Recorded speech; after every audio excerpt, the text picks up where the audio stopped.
Rocky V. While definitely the weakest movie in the franchise, it's definitely got some memorable moments.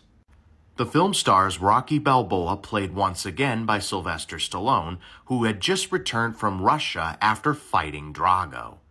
He had just returned to the United States, and already he's being pressured into doing another fight by a man named George Washington Duke, played by Richard Grant. Rocky's opponent, if he were to take George Washington Duke's offer, would be Union Kane, played by real-life boxer Mike Williams. Rocky does consider it, but there is one problem.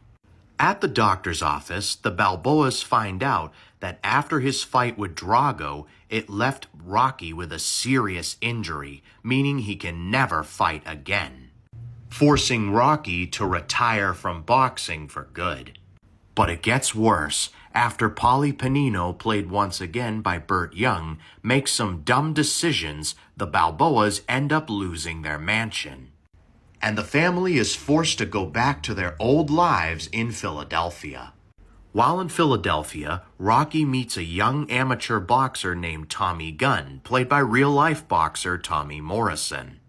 He wants Rocky to teach him how to become a professional boxer in order to get a chance at the heavyweight title. Rocky reluctantly agrees and begins to train Tommy. Meanwhile, Rocky's son, Robert Jr., played here by Stallone's real-life son, Sage Stallone, is having trouble fitting in Philadelphia. And he feels kind of left out due to his dad giving more attention to Tommy than to him. Under Rocky's guidance, Tommy is doing extremely well. This gets the attention of George Washington Duke, who wants to brainwash Tommy into getting the heavyweight champion title by taking shortcuts. Feeling like he's not getting anywhere with Rocky, Tommy decides to take George Washington Duke's offer, which leads to him taking shortcuts, forgetting about Rocky, and getting bashed by the press. And even after Tommy defeats Union Kane and becomes the heavyweight champion, everyone boos him because he excluded Rocky. Tommy gets so angry that he decides to challenge Rocky to a fight.